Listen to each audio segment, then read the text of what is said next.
Mini episode 1541 of the FDH Lounge is brought to you by Sportsology, delivering unconventional columns and webcasts about sports, TV, music, movies, and more. Follow them on the web at sportsology.com. The FDH Lounge. You'll want to schedule your life around it. A long time ago, on a gloomy, wet Cleveland spring night, two men stand alone amidst the late-night drizzle. Their voices echo across the vacant station parking lot as they debate the merits of the great American radio show that have been missing for far too long. On that night, an idea was born. That idea became the FDH Lounge.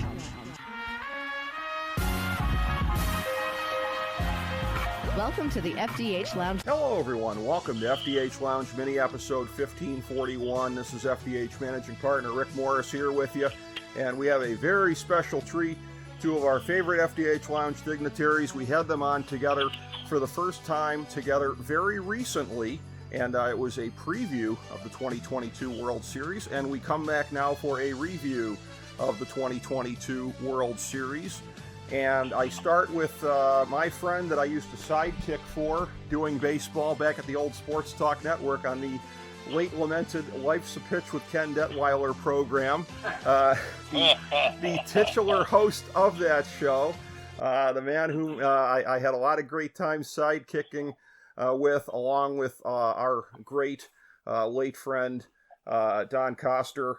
The three of us doing a lot of baseball talk back in the day, and I am so pleased that over a period of time that has continued here on this show with the one and only Ken Detwiler. Coach, good to have you back on, my man. Well, thank you, my friend, and it's good to have some fun here with Joe, too, tonight. So it was, I thought this was the best of three, though. Well, Take that. I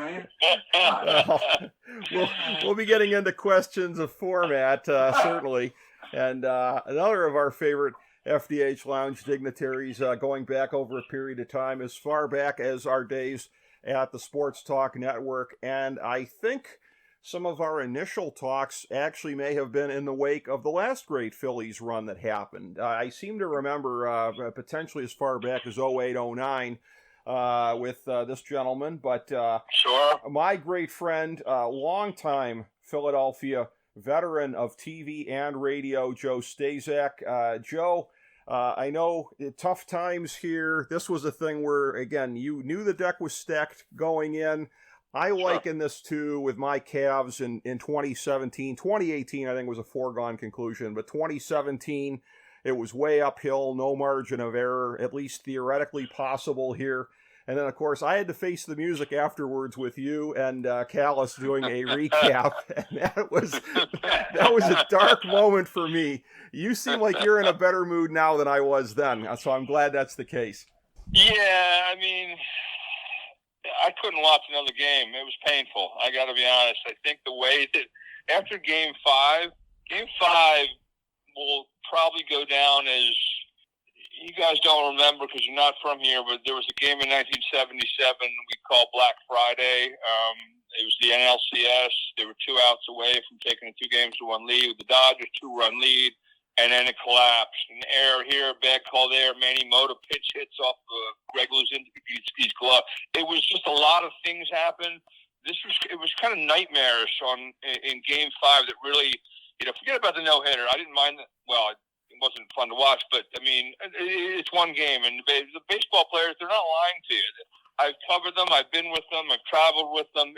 They play 162 games. It's like every day is another day, and they wipe the slate clean, blah blah blah. And Kyle Schwarber, I love the fact that he was the one they kept showing that soundbite where he goes, well, I don't really give a bleep, and the next day, first at bat against Justin Verlander, smokes a home run to kind of validate what he's talking about. Of course, that was pretty much all he did, but I thought Game 5 was really, I mean, almost by definition, it's a swing game, but the fact they had so many opportunities, and the bats just went cold since that barrage last Tuesday night, the 5 home run game, and there's a theory floating around that they, got a little, were smelling themselves a little bit and thought that was so much fun, let's swing for the fences every time.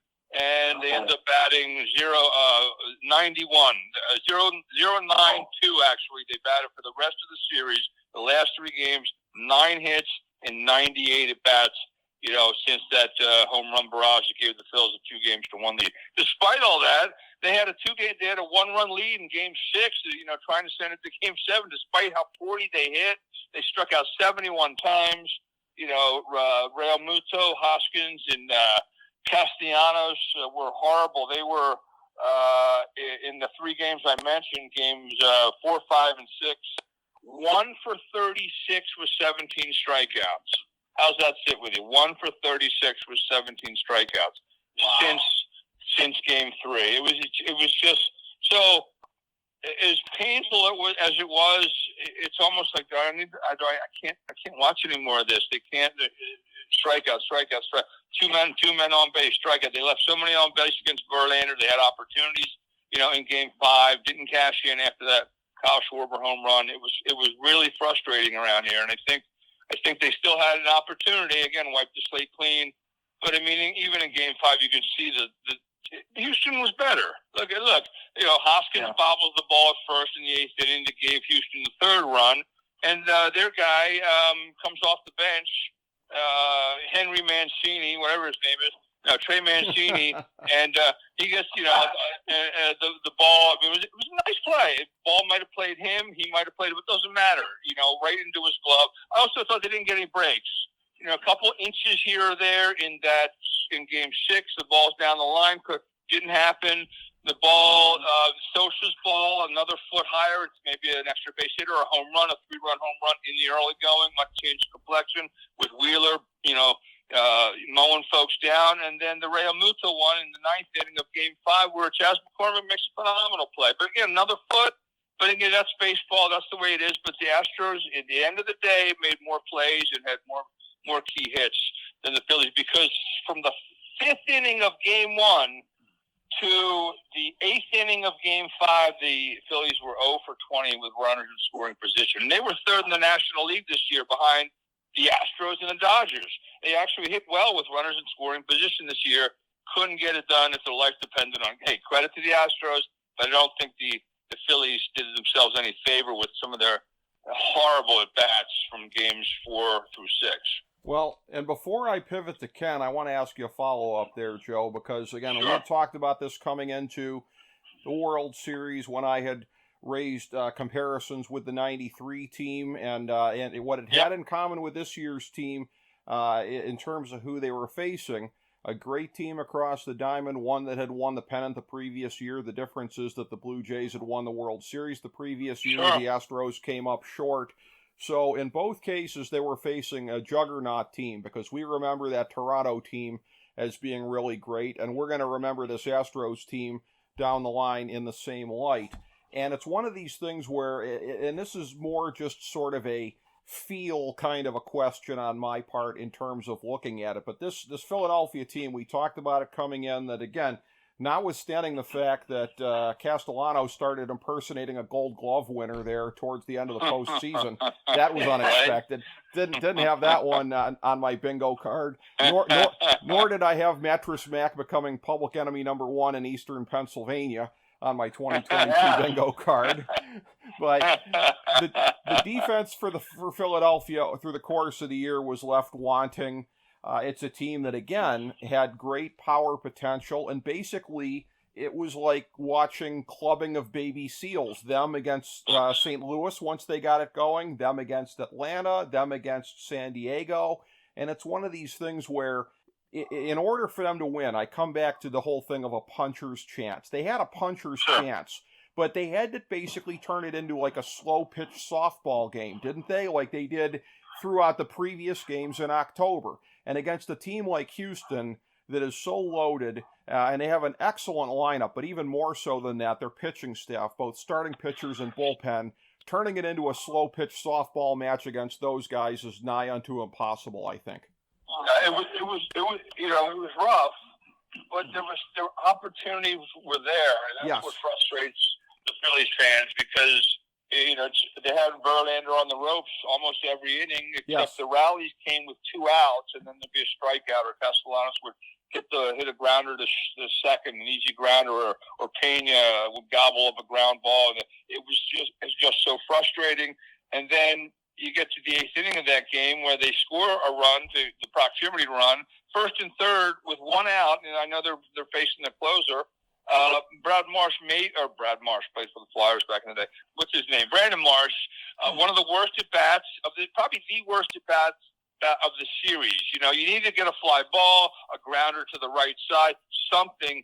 3 pitches, 3 swings, he's out. Punches him out, and then there's one. Then there's 2 outs left. You don't have to send the infielders back to normal depth, and I think they got a grounder or a fly ball to end the game. It was only fitting that Castellanos flied out foul down the right field line to end the World Series in Game 6, but it was frustrating. See, we mentioned the '93 series. People remember Joe Carter. People forget the swing, the nightmare in that series wasn't Joe Carter. It was Game 4. The Phils had a chance to tie at home, and they had Schilling going in the next night, so they had a good chance to send that series back to Toronto.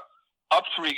It's 2-1 the Blue Jays, and the Phillies had a 5-run lead in the 8th inning. And they were out of arms, and Mitch Williams was, throwing slow fastballs. And, that team was loaded. Devon White and Ricky Henderson, John Olerud, Paul Molitor hit like 600 in the series, and they got 6 runs, and that was it. Of course, next night, Schilling throws a 5-hit shutout, and that, kept the series alive and sent it back, to Toronto for the Joe Carter. But that was the nightmare game, and people forget about that. I don't. I was there. I saw Dykstra hit 2 home runs. Place was rocking, blah, blah, blah.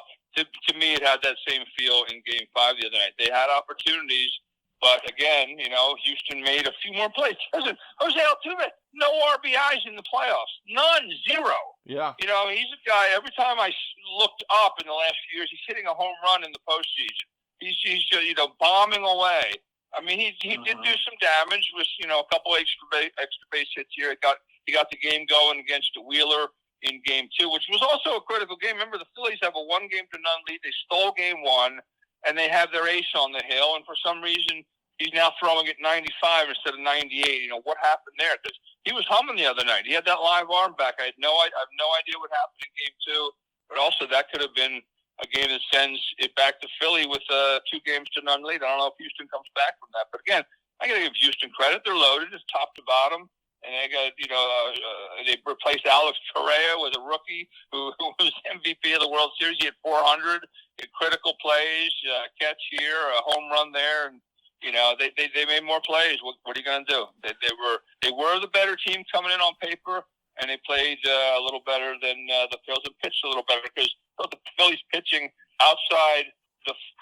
Think about this: their 2 aces, quote unquote, Wheeler and Nola, took all 4 losses in the series. So they won. The games they won were when those guys didn't start. Which is like, what? If you told me that before, what? How are they in this series? And it's a shame because they didn't get much help from Aaron Nola. He fizzled. And Wheeler was very good in the second game, not so much in the first. And they yanked him in the second game.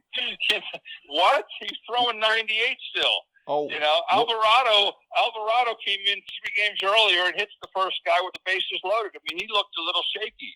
I question that move. And of course, it's easy to question now that Alvarado hit a ball that, again, if the stadium's not there, it's still going. But if he doesn't do that, then maybe he made the right move. No, I thought that was a bad move at the time. I had no idea why he was getting yanked. And even Wheeler said the same thing. Didn't throw his manager on the bus. Was like, yeah, that kind of caught me off guard. I think he wanted to say, like, what the hell was that? Yeah, because he was dealing. He was dealing. Oh yeah. And too much tinkering, analytics crap. That was. He's been good. He's pushed a lot of the right buttons. That was not one to miss on, and he missed. Thompson. I want to revisit that point subsequently here. 93 series, before I turn to Ken, I think there was, wasn't there like a crazy 16-14 game in there also? I remember that was the game I'm talking about. Okay. 15-14. They were up 14-9. Dykstra had the 2 home runs heading. It was the 8th inning. They had 6 outs to go, up 14-9, and it was like batting practice. Yeah. Mitch was throwing like fastballs at 82 miles an hour. And they had no one left, and it was awful. It was just awful. Crazy. That was the one. It was rainy. There was a rain delay. Yep. It was bad. I remember that.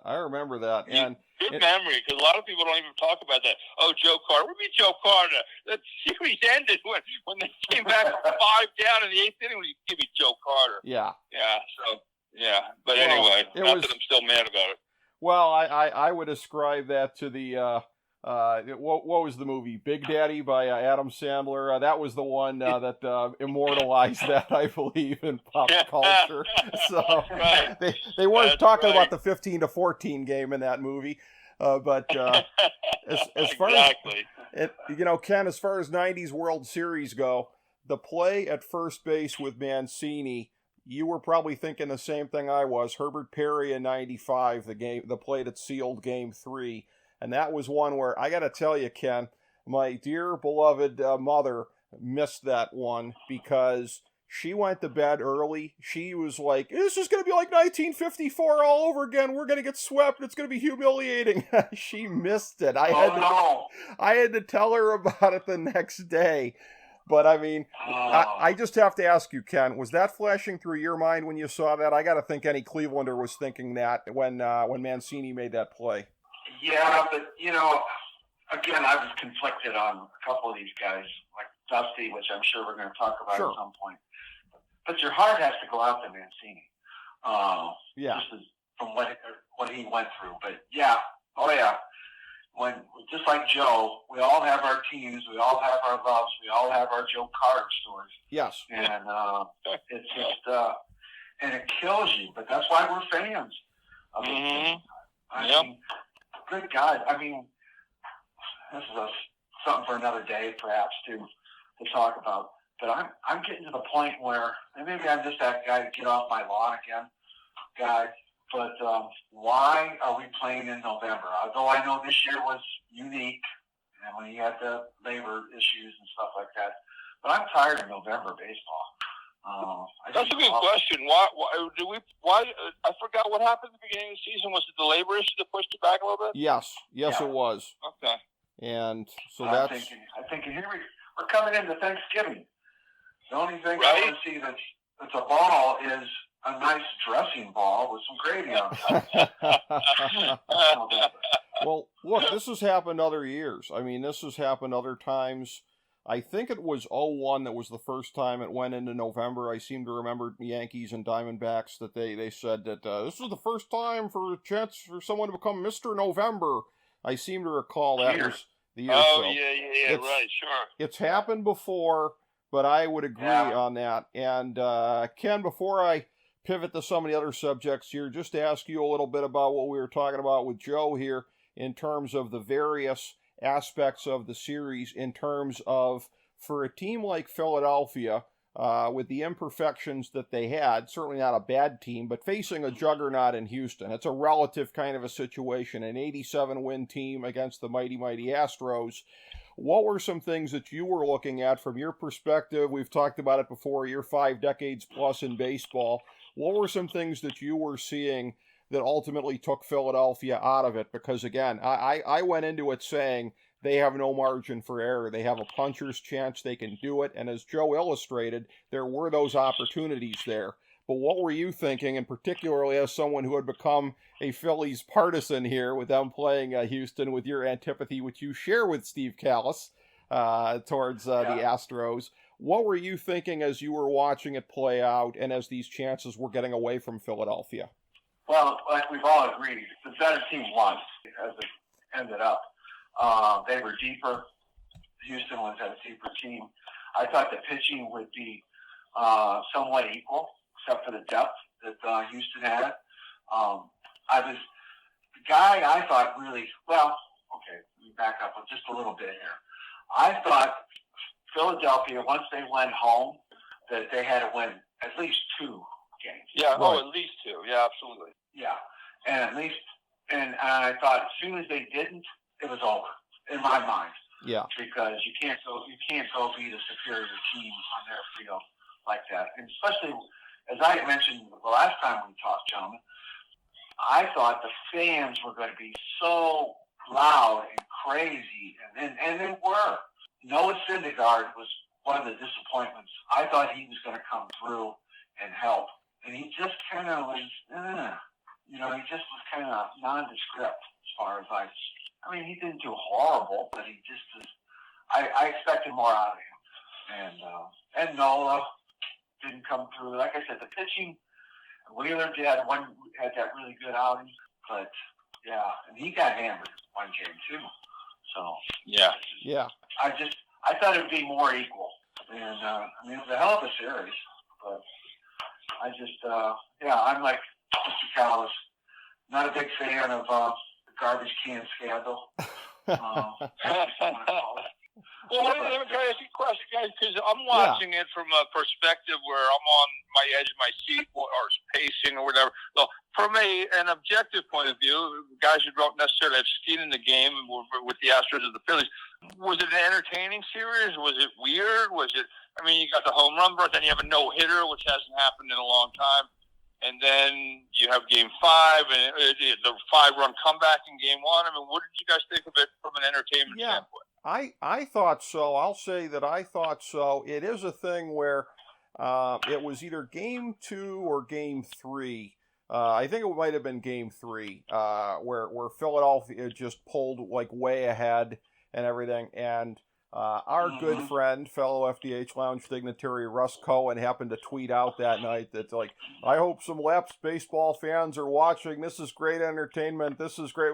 And I couldn't resist. I tweeted back at him like, dude, you picked the night when it's like 5-0 and it's clear that there's not going to be a comeback. So, there were exceptions to the rule, Joe, but I thought it was an entertaining series. I was kept engaged in it. And I thought it was, just very well played for the most part. And again, I know there was some ineptitude at the plate and on both sides, but I think more often than not that was due to great pitching rather than, the ineptitude. So I thought it was very entertaining, a very good but not great series in terms of entertainment. That's what I'd say. Sure. What would you say, Ken? Yeah, I would say. Yeah, I thought that it came down to the pitching. And like I said, I just think Houston found their groove, so to speak. They just came in to have a combined no-hitter. I just thought that was the death knell for Philly because after they hit those 5 home runs, Philadelphia, I thought, man, these guys are on it now. Now we're cooking. And right, me too. We're gonna make a series out of this thing, and it's just like it went.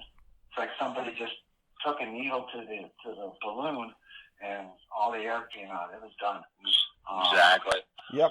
And I thought Harper was going to come through again, and that's a lot of stress to put on a guy. Sure. As the leader, but that's why you're the leader. Yeah.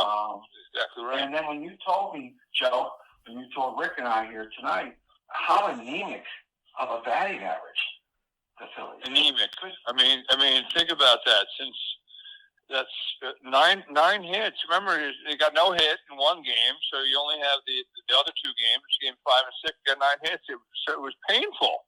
It was painful. Oh, yeah. Painful, and couldn't come through with just 1 hit against Verlander when he loaded the bases, had 2 men on here, another inning. They kept getting rallies, but all with 2 outs. It wasn't that difficult. And then they needed to get 1 runner in from 90 feet away to tie up Game 5 with 1 out. And I told you, Marsh was awful, worst at bat of the series. And, there it is. I mean, series comes down to a few moments, and the Astros didn't blink. With that Mancini play, the McCormick catch, I mean, they came through. Yeah. The McCormick catch. You know what? Mancini. Go ahead. The McCormick catch and Mancini, both of those, yeah. I mean, that was a 1-2 punch right there. And that was a thing where you could just feel the air going out of the balloon, I felt like, at that point. Yeah. And I think, too, Verlander teed that game up for him. I mean, totally teed it up for him. It was there. It drive me nuts watching all this. He finally, after the game, he finally got his win. But shut up. He could have gotten so smoked in this game. Again, he didn't have his stuff, and the Phillies just let him off the hook. Meanwhile, oh my God, yes. I kept thinking he's not going to last. He's not going to make it. And he kept going and going. And kept going. Gotta be kidding. Right. I thought the same thing. I had to laugh in the post-game interviews here, and we'll get to Dusty subsequently here, but when Fox was interviewing on set Justin Verlander, and then up comes Kate Upton. Was anybody else feeling a little bit of shade towards Giselle from her when they were asking, like, would you like to see your husband retire? Oh, my husband's an artist. I love watching a pitch. I hope he does it for as long as he wants to. Like, I'm thinking to myself. It was a total shot, as you said. Just a total shot. Right. That wasn't just me seeing that then, right? No, it was a total shot. Yeah. It was a total shot. Yeah. You got that one, Rick. Oh, yeah. Yeah, we'll get that to you. Good job. I like the voiceover. I like that. It was good. Thank Very you. good. Oh, thank you. Thank you. Well, if I wasn't married, Rick, I'm telling you. My award-winning Kate Upton impression. Kate Upton was my hall pass with my wife, my ex-wife. So, Rick, that didn't, we had to bring that back up. Well, there you go. Yeah, and I'm gonna keep this on a light note here. You had alluded to this before with Zach Wheeler, and this is a thing where in analytics and all of that, and 2 falls ago in the World Series, thanks to Kevin Cash, we got a new verb in the baseball vocabulary here, and it was third time through'd. Blake Snell got third time through'd by Kevin Cash, and we saw what happened there. Zach Wheeler got third time through'd. Evidently, this is an even year phenomenon in baseball. So I'm going to say, if you can get odds at any sports book right now, my early candidate for 2024, Walker Buehler, will be the guy to get third time through in the 2024 World Series. That's my pick. I'm going out on a big limb here. So, we're going to see that keep happening, I'm afraid. But, I thought immediately that was a mistake. I didn't need to see the results of it. Again, Ken, flashing back to Cleveland memories here. Sometimes you get scarred by things, and it wasn't a matter of third time through, but I imagine Philly fans after that were feeling like we did when Brian Anderson got pulled in Game 7 of the 97 World Series. Everyone in Cleveland is simultaneously going, no! As Jose Mesa gets brought in. I know. As our worst fears play out. So... Oh, my God. Managers But, going to the hook, Yeah. But, Joe, you can take some solace. I did see the Philly blue uniforms. Yeah. I was thinking about you when they trotted them out. I was thinking about you. I was thinking, sweet. Here we go. Here we go. I was all over. I'm like Steve Callis.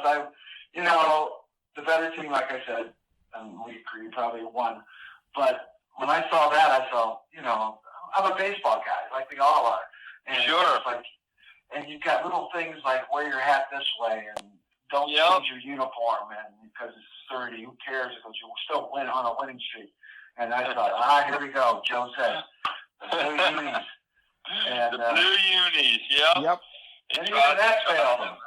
Yeah, I know. It's they tried. They sure did. Well, they look good. They look really good. They did. But that game should have been the baby blue against the rainbow. It should have been both sides they doing should have tried out the rainbow. Yes. That would have been great. Yes. Yeah, Two of the greatest uniforms of all time going head to head. That would have been epic. And I got to see the baby blue. A couple of FDH Lounge dignitaries were watching Game 1 together because one of our boys, Ron Glasnap, grew up, at least part of his youth, in the Philadelphia area, is a fan, and he was showing us his signed baby blue Bob Boone jersey. So that was pretty cool to get to see. And I have my Tug McGraw jersey on for Game 6, my baby blue Tug.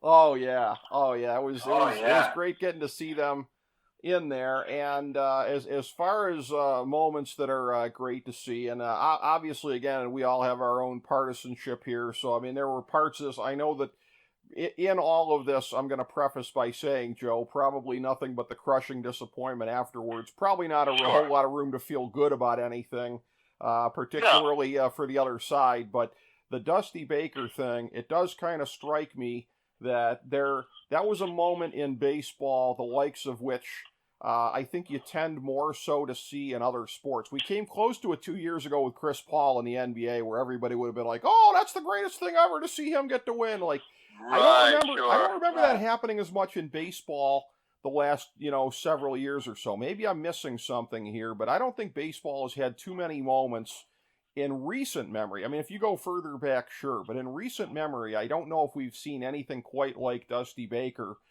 who's been around the periphery of a championship for as long, and to finally nail it down the way that it did. So what were you thinking about that part of it, Joe? Listen, I watched him.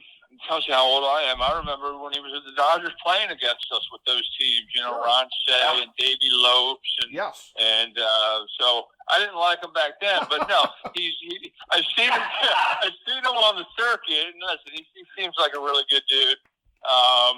You know what I remember about this? This is going to be weird. I've never seen it before. I've never seen it since. But I remember Dusty Baker was a game back. God, it must have been the 70s. The Dodgers batted out of order. I've never seen that before, and I've never seen it since they actually batted out of order. And I forget what happens when they bat out of order. I mean, once somebody it's an extra out, or I forget what the actual consequences are. But he comes up next, first pitch home run.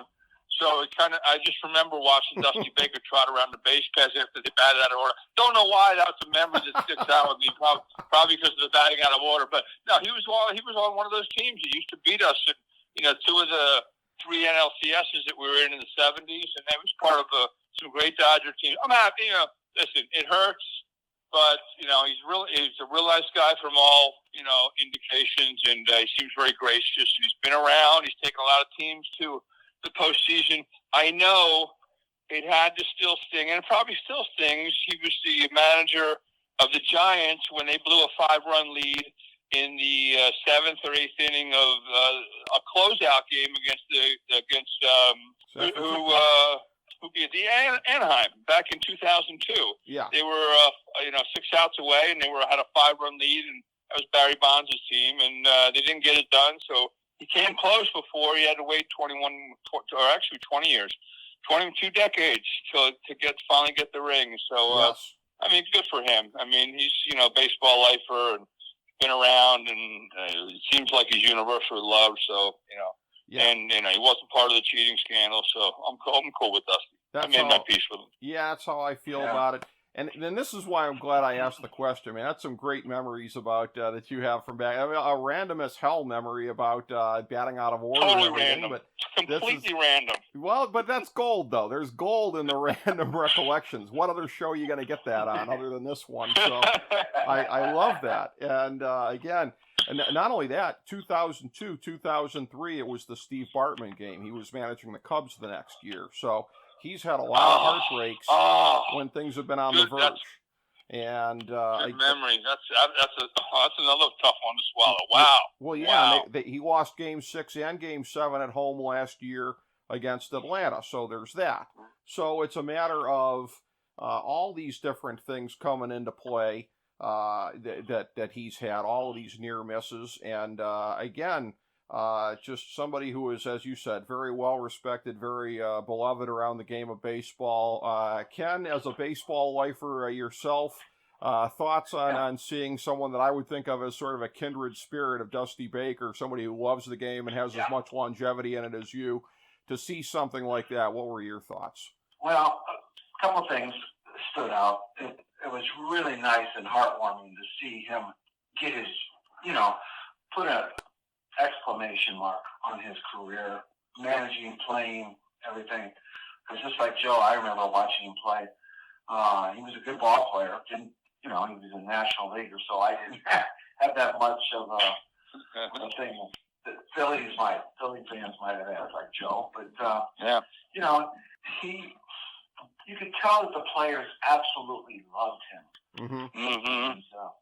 And also, what stood out too, and I didn't know this until somebody had mentioned this later, that he waited until he filled out to the end of the game, and then he filled out his scorecard that he's always writing in during the game. So now that was a keepsake. He didn't just cut it off and go out and celebrate right away. Oh, wow. How about that? He has that forever now, and I didn't know that. But one of the pundits put that out there, and I was like, and last but not least, as much as I call about the garbage can scandal with the Astros, he was the right guy at the right time, in my opinion. Yeah, I agree. Because you could put some other knuckle or applehead out there and run this team, and they still could have won, but it was just nice to see one of the good guys come through with that. I would absolutely agree, and the more I've been hearing about it in recent days, the more I'm almost, thinking that, again, there could be a movie in there because, as far as him the last couple of years, the interval between Washington and getting that job, just being a guy in a front office, didn't know if he'd ever manage again. I guess he was quoted after the World Series as saying most teams that he was taking over in his career were reclamation teams, and he didn't think he had it in him to go through another situation like that. That teams with a lot of talent, those jobs don't often come available.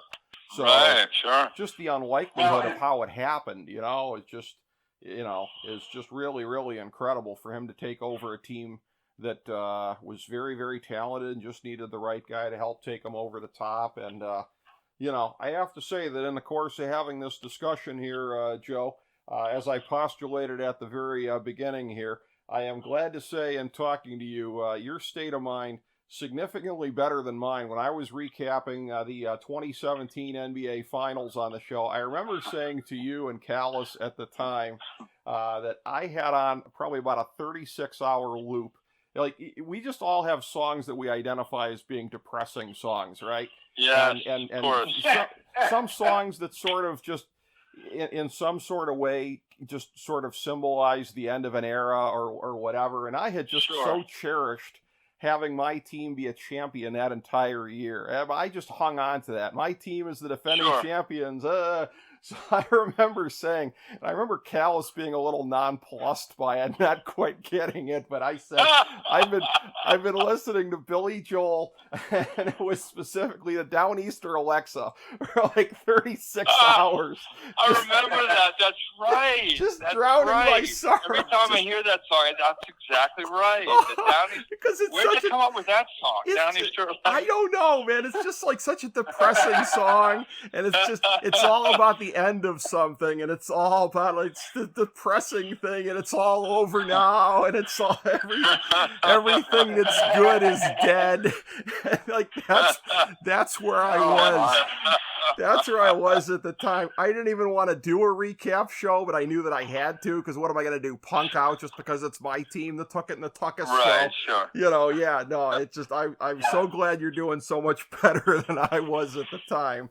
Of course, you've had a few more. You've had a few more championships in Philly in your lifetime than I've had here, so I guess that might. This is not many, but you're right. There's been I went to Villanova too, so I sprinkle in a couple NCAA titles. So I've been fed a little bit lately, but it hurts. I'm not going to lie to you. I mean, this is actually therapeutic. Listening to it on radio or talking about it when I used to go on the air after it is therapeutic.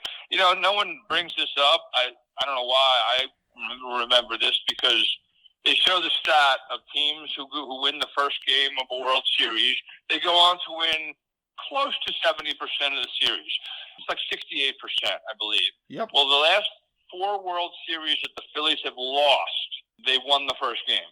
3 of them, except for the Toronto Blue Jays. They beat the Orioles in Game 1 in Baltimore, then lost the next 4. The Yankees they beat in Game 1 with Cliff Lee when he did the little flip catch with the ball, little pop fly. And then they beat the Astros. And, 70% of the teams win, and 3 of the 4. Now, we're on the other end. We're like the 30% that win those games and don't win the series. So this one stings. It's going to sting. But, again, this is therapeutic, believe me. Well, good. I'm glad we could do that. I'm glad we could be there for you. I And, appreciate that. Again, it's a team that, they got some work to do here in the off season, but they have an excellent chance of being back in the mix next year.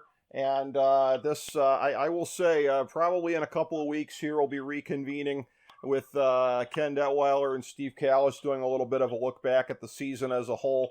And this will save Steve Callis from having to mention that it was a third-place team in the National League East that won the World Series because... I got to be honest, he's not happy about the win, but he did pick the Astros at 6, so I gave him some props for that. Yeah. But no one has a more visceral or trigger reaction to the Astros than him. I don't know. He goes nuts when you mention there's only 4 or 5 guys left from that team. No, I mean Well, they're not. It's not the Colt 45s anymore. Well, look, part of it is him being a New Yorker, him being a Yankee fan. He doesn't have the barrier to Astros hatred that I do, because for me, the Astros have been the team trying to keep the Yankees and the Red Sox out of the World Series the last couple of years. And again, there was that playoff series with the Indians in 2018, and there's a lot of irrational people in Cleveland. They're like, we would have beat the Astros if not for that. Like, I hate to tell you, bro, if you played at the best of 999, the Indians weren't beating the Astros in that series. Okay? Yeah, exactly. I mean, they beat the dog crap out of them. So, I'm going off topic here, but if you would indulge me, sure. I was looking up stuff like Vida Blue, who was the last switch hitter that won the MVP in the American League as a switch hitter.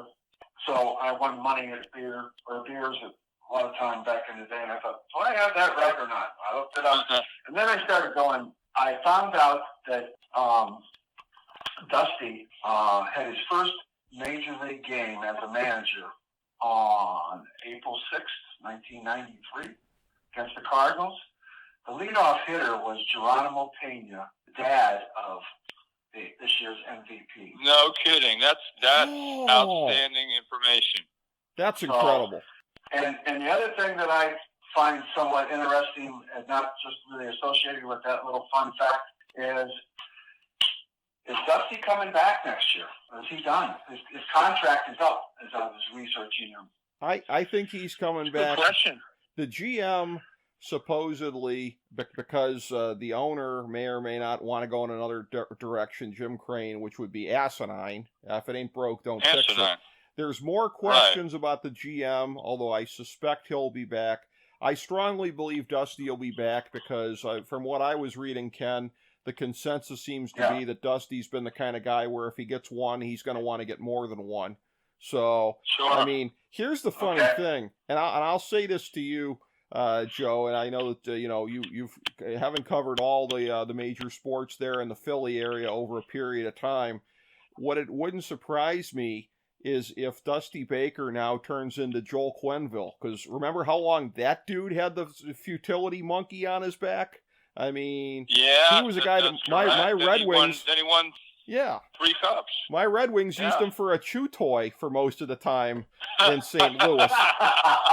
And then he turns around and becomes the genius in Chicago with multiple cups.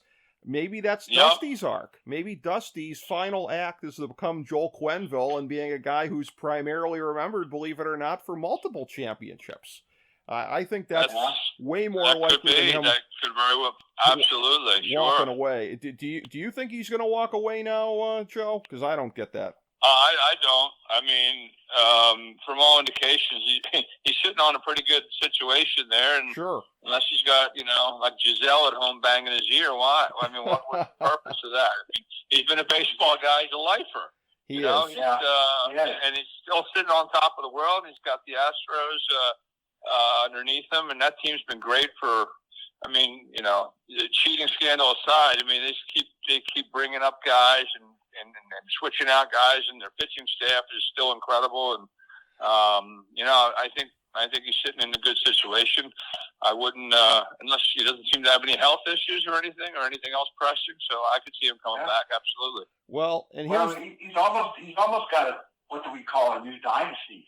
Yeah. I mean, 2017 and now this year? And has the chance... that qualifies as a dynasty. Well, two pennants also in there, and the chance to make it ironclad by winning more World Series. Here's the thing, Ken. If you have any doubts whatsoever that he might want to come back, all he has to do is glance north in that state. You talk about somebody who has nothing left to prove. Bruce Bochy is coming back. Bruce because Bochy, he's a lifer. I knew you were going to say that. What's the purpose of that? Yeah. What is the purpose of that? He's a lifer. I guess he just wants, another lifer. He is. And that's where, and this is one of these things where, listen, I know the last couple of years in San Francisco, they were kind of trending down, but let's be perfectly honest, that none of the three Giants teams actually, and you remember, Joe, because they played Philly in the postseason at least the one time, none of those Giants teams were dominant on paper. They really, and it's so funny because like with guys like Barry Zito on the roster, a lot, especially in the early part of their run, a lot of their salary was inefficient salary, which is kind of funny. So it's like you look at it and they trended down in his later years, but the talent level there, I mean, you'd have Bumgarner, you'd have Posey, you'd have the exceptions to the rule, but those teams were never bulging with talent the way that Houston is. I mean, and I'd say that this Phillies team is probably comparable in talent to those San Francisco teams. So I wondered at the end, like, is Bruce Bochy somewhat getting kind of, scapegoated here? And if so, how unjustifiable is that? 3 World Series titles, he should be able to walk away whenever. Yeah. So I don't know if they nudged him out the door or not. But they look pretty dumb if they did nudge him out the door. If he still wants to manage, he should have been able to keep managing there. So totally agree. I mean, he did a phenomenal job. They won 3 and 5 years, 3 and 6 years. Yeah. I mean, but by the way, when I think another random thought, Bruce Bochy was the catcher for the Astros in the '80 series against the Phillies. There's a shot of Pete Rose running him over, like in Game 5 or Game 4 in extra innings, and Bochy wasn't able to short hop a throw from home, and Pete didn't care. He just something fell. Sorry. So he just leveled them. But yeah, Bochy was the catcher. If we're going to tie things into our World Series, but no, I agree. It makes me think, like, what the hell? Why would you go back to and coach the Rangers? And you had a good job. You had a good gig there in San Fran, where you won 3 titles. So that's something that might surface, or maybe he just did, actually retire. And maybe he's like, you know what? I can't get it out of my blood. I got the itch. I need to, get back into it. I don't know. Interesting question, though. On behalf of all catchers everywhere, for solidarity, he should have given Rose a forearm shiver when he came in and said, "This one's for Ray Fosse." But that's exactly right. I remember seeing that game, and I did too, right? Yeah, I remember that game. That's when the All-Star game was like, it meant something. Well, it meant something to me. I was into it. The players played the win and whatnot, and Rose always played the win. But yeah, you're exactly right. That's exactly right. Yeah. You said 2 All-Star games. And that's what this game keeps giving us, are these great memories, and there will be many memorable moments that we will carry forward from this 2022 World Series. But it is always a gem. It is always a great thing here to be able to discuss with a panel such as this. So Ken Detwiler, Joe Staszak, cannot thank you guys enough. Really, really appreciate it. A great review as well as preview of the 2022 World Series from you two guys. Very grateful for that. Thank you, everybody, for tuning in to FDH Lounge Mini Episode 1541.